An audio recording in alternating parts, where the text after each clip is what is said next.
Okay बेटा, आज जो हम चैप्टर स्टार्ट करने जा रहे हैं ये है हमारी बुक का third chapter. And this chapter is known by the name of metal and non metal. अब आपको ऑलरेडी मेटल नॉन मेटल के बारे में आपकी प्रीवियस क्लास से पता है। अब आपको जो पिछला पता है उसको आप फिलहाल अपने माइंड में रिकॉल कर लो, क्या क्या पता है। अब मैं इसमें कुछ चीजें बताऊंगा जो एडिशनल है। जैसे मोस्टली आपको क्या पता है मेटल के बारे में? Metals are hard, metals are ductile, metals are good conductor of heat and electricity, इस तरह की चीजें आपको पता है। अब इसमें हम जब 10th में इस चैप्टर को पढ़ेंगे तो हम इसमें कुछ एडिशनल चीजें बताएंगे, इलेक्ट्रॉन की टर्म्स में भी बात करेंगे। तो कुछ ऐसी चीजें हैं जो आपके सामने अब आने वाली हैं। तो देखिए, मेटल्स एंड नॉन मेटल्स। तो सबसे पहले हमारी डेफिनेशन आ जाती है मेटल्स। तो मेटल्स क्या होते हैं? Metals are the elements whose last shell contain 1, 2 और 3 इलेक्ट्रॉन। मतलब वैलेंस शेल, लास्ट शेल को कहते हैं वैलेंस शेल। हमने 9th में पढ़ा है ना, valency, valence shell, electronic configuration. तो उसी लेवल पे बात हो रही है कि elements whose last shell contain 1, 2 और 3 electron are called metals and they can lose electron and are electropositive. So जो हमारे metals होते हैं ये electropositive होते हैं। electropositive क्या होता है? इलेक्ट्रॉन लॉस करेंगे तो उस पर पॉजिटिव चार्ज आ जाएगा, उसे हम बोलेंगे इलेक्ट्रोपॉजिटिव। अभी आगे समझाऊंगा, अभी जस्ट इसको नोट कर लो, ठीक है? तो हमें यहाँ पे समझ में आ गया मेटल्स के बारे में। Example sodium, copper, iron, gold, ये सारा एग्जाम्पल है। अभी मैं इसको 1, 2, 3 की फॉर्म में बताऊंगा। अब आप उसी के लेवल पे नॉन मेटल को समझिए। तो नॉन मेटल इसका उल्टा, are the elements whose last shell contain more than 3 electron and they are electronegative. Electronegative मतलब इनके ऊपर नेगेटिव चार्ज आएगा। एग्जाम्पल Cl, Br, आपका फ्लोरीन, हाइड्रोजन भी आपका नॉन मेटल में ले लेते हैं। तो नॉन हाइड्रोजन में तो अभी भी कंट्रोवर्सी चली हुई है। एंड नोबल एलिमेंट्स क्या होते हैं? वो एलिमेंट जिनके लास्ट शेल में 8 इलेक्ट्रॉन हो उसे नोबल एलिमेंट्स या नोबल गैसेस या इनर्ट गैसेस बोला जाता है। चलिए, इसकी आप स्क्रीनशॉट ले लीजिए, बाद में लिख लेना ध्यान से।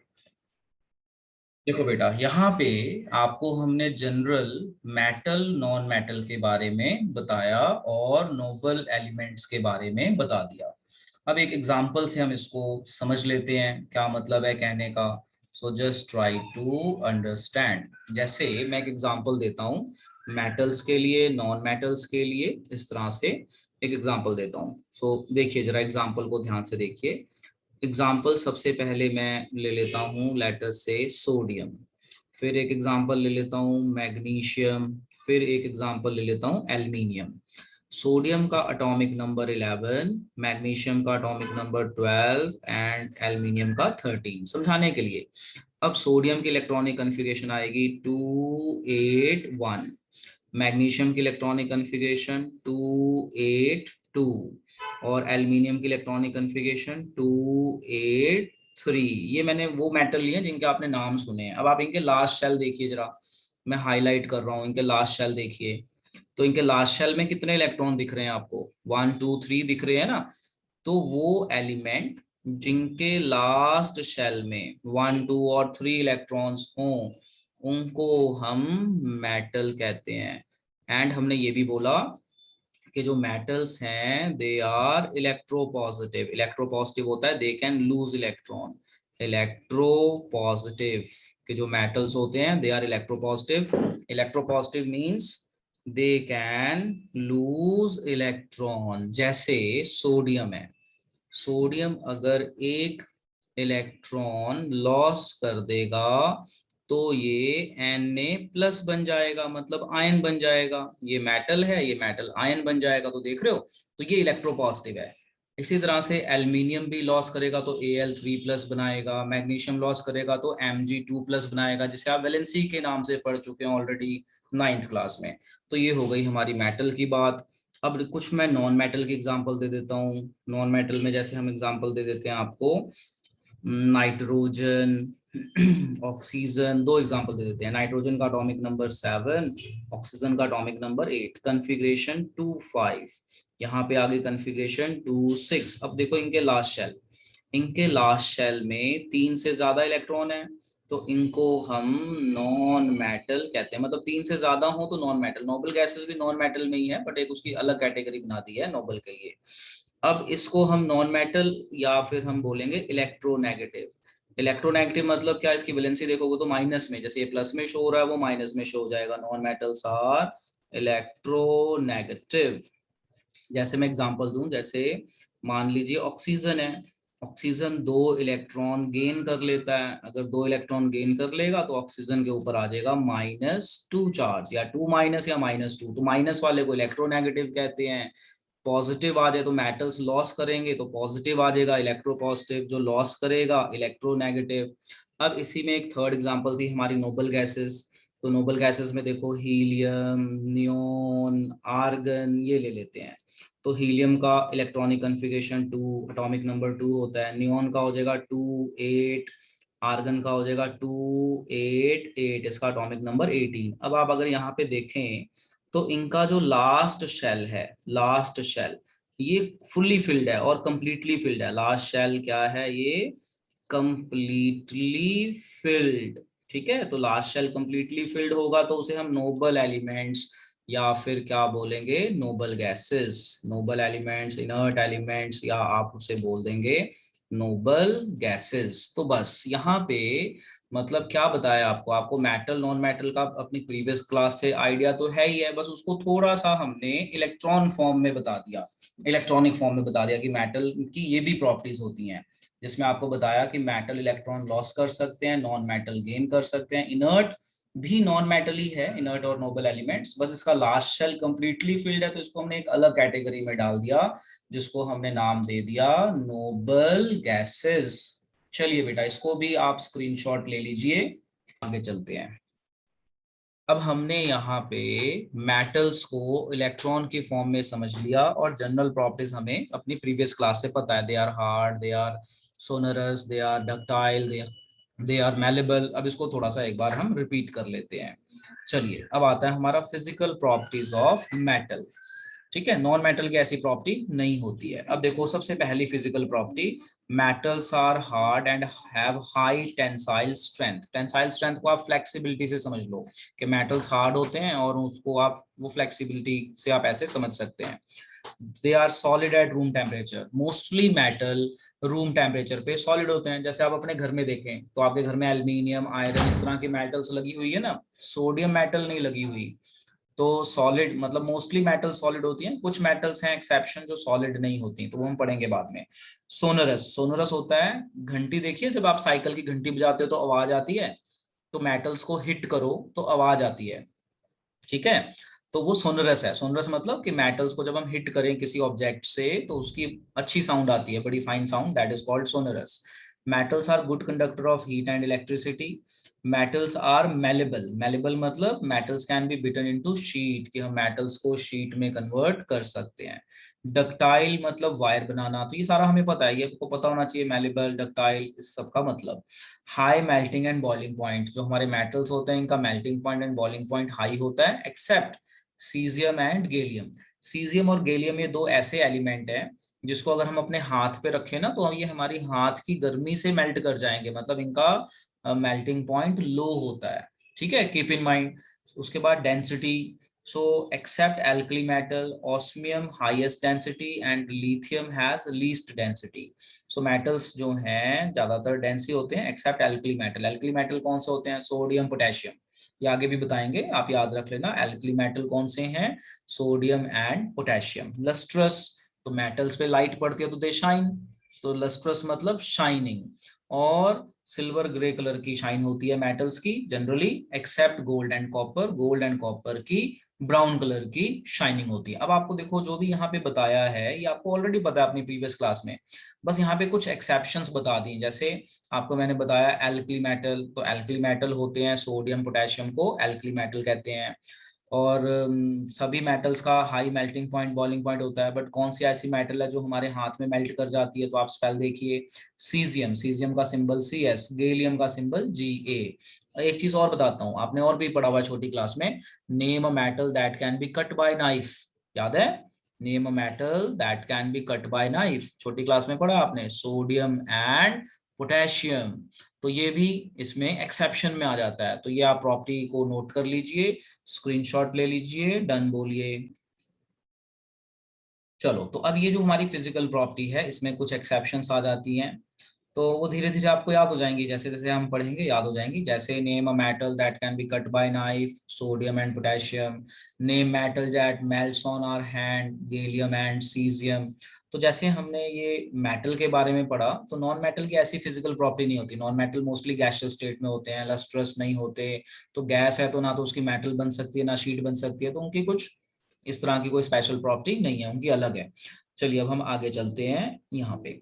अब यहाँ पे आपकी एनसीईआरटी बुक में ये आपको मिलेगा, मेरे पढ़ाने के बाद एनसीईआरटी बुक आप जरूर पढ़िए और देखिए अब यहाँ पे क्या बताया हुआ है। The ability of metal to be drawn into thin wires is called ductility. तो डक्टिलिटी तो हमें पता है ऑलरेडी कि डक्टिलिटी क्या होती है, कि मेटल्स को हम वायर में कन्वर्ट कर सकते हैं। इस कंसेप्ट को हम डक्टिलिटी कहते हैं। अब यहाँ पे याद रखने वाली चीज है, gold is most ductile metal. अब ये बड़ा इंपॉर्टेंट है कि पेपर में क्वेश्चन आ जाए, भाई मोस्ट डक्टाइल मेटल बताइए, तो गोल्ड। अच्छा, गोल्ड को हम क्यों कहते हैं डक्टाइल मेटल? क्योंकि हम 2 किलोमीटर लेंथ की वायर बना सकते हैं फ्रॉम 1 ग्राम गोल्ड। हम इसको मोस्ट डक्टाइल क्यों कहते हैं? Because 1 gram gold can be drawn into 2 kilometre long wire, इसलिए हम इसे क्या कहते हैं? मोस्ट डक्टाइल, मतलब बहुत पतली वायर बनेगी गोल्ड से। सो आपको ये चीज समझ में आ गई।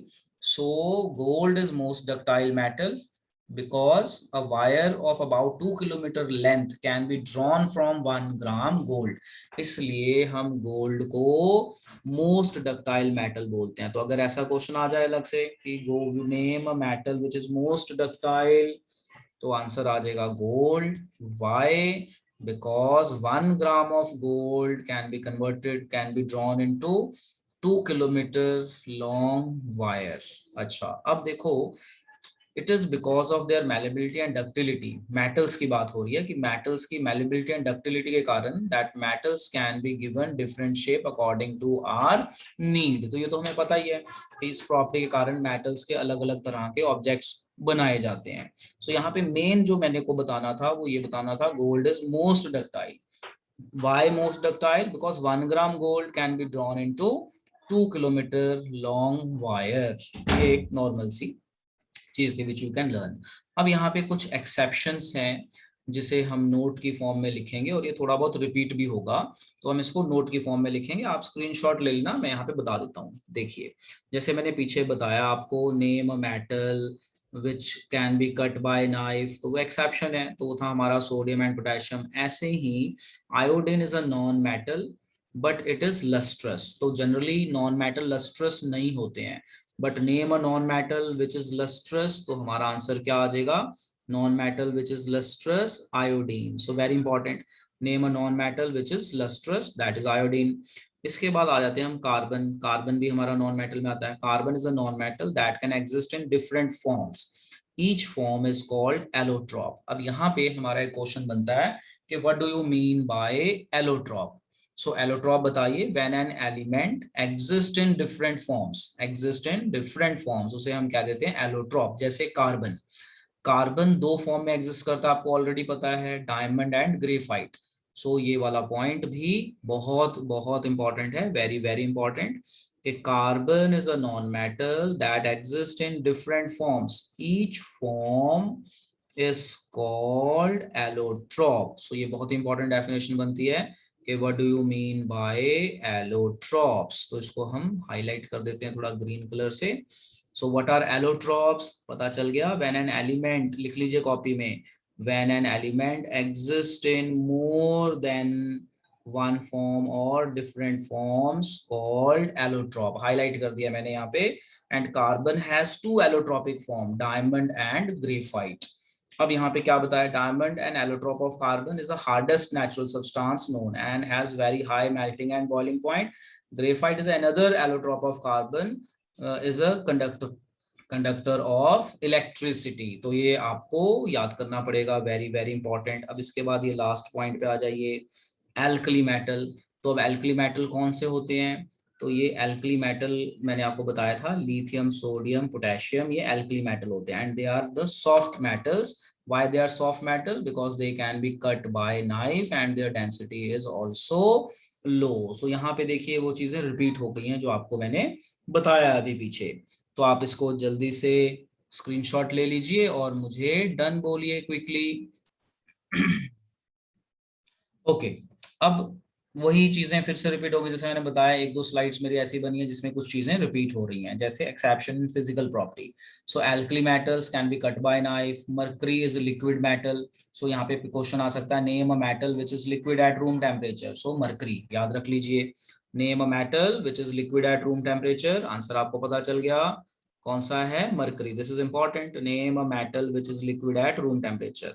Lead and mercury are poor conductor of heat. तो कई बार क्वेश्चन आ जाए भी ऐसे मेटल का नाम बताओ which is a poor conductor of heat, तो आप बताइए। Mercury expand significantly for highest slightest change in temperature. आपको पता है जो मर्करी है वो थर्मामीटर में यूज होता है टू मेजर द टेम्परेचर। बुखार जब होता है तो टेम्परेचर मेजर करने के लिए यूज होता है। आजकल डिजिटल भी आ गए हैं। तो मरकरी क्या होता है कि इसको थोड़ी सी हीट मिले तो एक्सपैंड हो जाता है, तो उस पर रीडिंग आ जाती है जिससे पता चल जाता है कितना बुखार है। Okay, gallium and caesium has very low melting point. तो ये आपको बताया कि ऐसी मेटल है जिसको हम हाथ पे रखें तो ये मेल्ट कर जाएगी। So name a metal which has very low melting point and melts on our hand. If we keep it on our hand it will melt, हमारी हाथ की हीट से मेल्ट हो जाएगी। Gallium and caesium. Iodine is a non metal which is lustrous or have luster. Graphite conduct electricity, diamond conduct heat. Diamond electricity conduct नहीं करता, diamond conduct heat and has very high melting point, और ये hardest substance होता है। So you can keep in mind. तो ये repeat हो गया एक तरह से, so you can just keep in mind. अब इसके बाद हमारा टॉपिक आ जाता है अलॉय से रिलेटेड, क्योंकि मेटल्स की बात हो रही है तो दो या तीन मेटल्स को मिक्स कर दो तो उसे हम अलॉय कहते हैं। तो अब अगर हम पूछें कि what do you mean by alloy, तो it is a homogeneous mixture of two और मोर मेटल्स और metal and a non metal.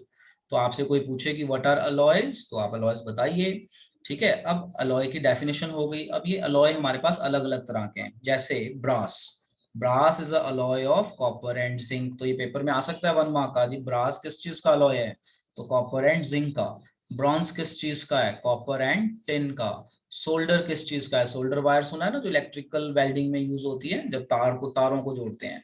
So lead and tin. अमालगम, ये आपने नहीं सुना होगा। अमालगम होता है जब हम किसी मेटल मरकरी को किसी के साथ मिक्स कर दें अलॉय में, तो alloy of mercury is called अमालगम। अब यहाँ पे एक फॉर्मूला लिखा हुआ है, फॉर्मूला ऑफ रस्ट। तो मैं आगे कोरोजन डिस्कस करूंगा, इसलिए यहाँ पे फॉर्मूला ऑफ रस्ट लिखा हुआ है।